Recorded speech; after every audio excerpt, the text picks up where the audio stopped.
Welcome back. It's now time for your midday sports.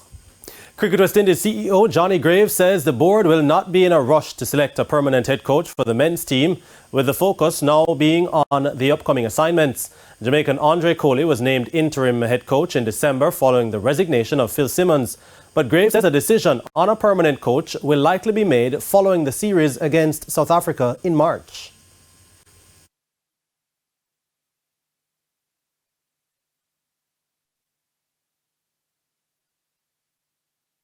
We are afforded a break in the international calendar at the end of South Africa series at the end of March. We don't host India until July.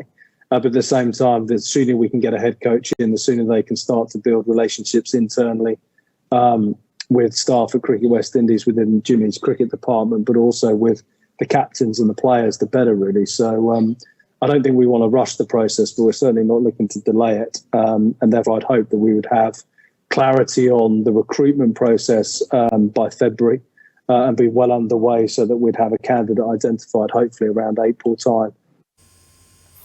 Now, half centuries from Marnus Labuschagne, 79, and Usman Khawaja, 54 not out, steered hosts Australia to 147 for 2 at stumps on day one of the third and final test against South Africa at the Sydney Cricket Ground, where only 47 overs were bowled due to rain. Electing to bat, the Aussies lost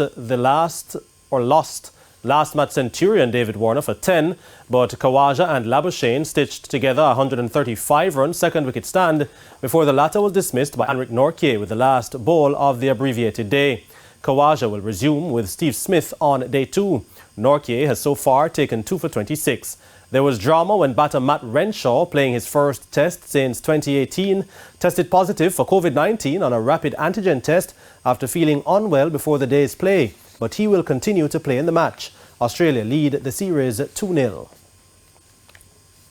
And the second and final test between hosts Pakistan and New Zealand is interestingly poised after the Pakistanis closed the third day on a 407 for 9 in their first innings, thanks to an undefeated maiden century from Saud Shakeel. Shakeel batted through the day to be 124 from his overnight 13, as they moved from 154 for 3 to be 42 runs behind the Kiwis. Shakeel shared in a 150-run fifth wicket stand with Sarfraz Ahmed, who made 78, while Aga Salman chipped in with 41. Spinners Ajaz Patel 3 for 88 and Ish Sodhi 2 for 94 are the pick of the bowlers for the visitors. The first test ended in a draw at the same venue. And the candlelight vigils are being held for Damar Hamlin as the NFL player remained in critical condition in hospital. The Buffalo Bills star collapsed on the field after a tackle against the Cincinnati Bengals and suffered cardiac arrest. On Tuesday evening, his aunt and uncle were able to meet with fans outside and share anecdotes of their nephew's condition, specifically that he has been placed on his stomach to relieve pressure on his lungs while he remains on the ventilator as things hopefully continue to stabilize in the coming days. The next stage of recovery is getting Hamlin to breathe on his own without a ventilator.